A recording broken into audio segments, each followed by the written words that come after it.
So I'm Tara Kent. I'm an autistic and ADHD clinician, educator. I'm still a registered teacher. I do a lot of work in the autistic community, especially with children, adults as well. And a really common thing that happens to me is when I first meet a little person, the mother or father will say, oh my gosh, they just, they can't stand therapists. They really hate any kind of therapy. How did they connect with you so quickly? What did you do? How did you do that? And it's just real mind-blowing. They wouldn't even come out of their room normally. I don't understand what you've done. What is this, witch magic? And it's really simple. It's about safety.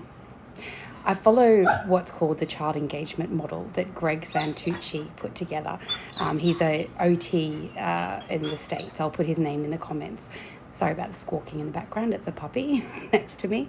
But Greg Santucci came up with the child engagement model, and it's based on 3 phases. The first is safety, not your safety. It's about the child feeling safe. The second phase is regulation. I'll talk about that in a moment. The third is participation. Safety phase means when you turn up to work with somebody, the first thing you should be trying to achieve is helping them feel safe in your presence. So when I turn up for a first appointment, I take a bunch of fidgets, like they're cheap, crappy fidgets. Like I get them from, Asia or somewhere cheap where I can get heaps for a low price. And everyone gets free fidgets. All the kids get free fidgets. A trick for any therapist is don't take a bag of more fidgets into someone's house than you're happy to leave without. Because some children can't cope with, you can have 5. They want the whole bag.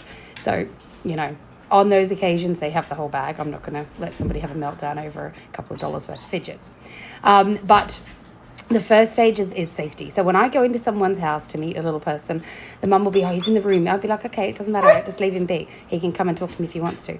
Then I'll sit at the table. I'll get out the fidgets and I'll be like, I love this fidget. And this one makes noise and this does this. And I'll be telling the mum. Then I'll yell out, hey, there's some free fidgets here if you want them. I'll just leave 5 on the table if you don't want any. Okay? And then I keep on talking to mum playing with the fidgets. Talking about the fidgets. Every single time. I haven't had one that hasn't worked. Every single time. Pitter patter of little feet behind me.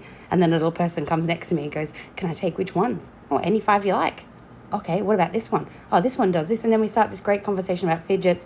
Next thing you know, they're sitting there talking, engaging, chatting. Now, the safety phase means I don't question and interrogate the child.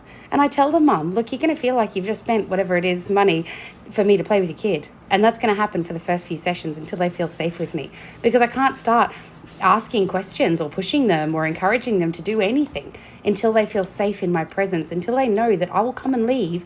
I'll come to their house, I'll leave again, and they won't be adversely affected. They won't feel sad. They won't be scared. I've done nothing to hurt them. Once they feel safe with me, we can work on regulation.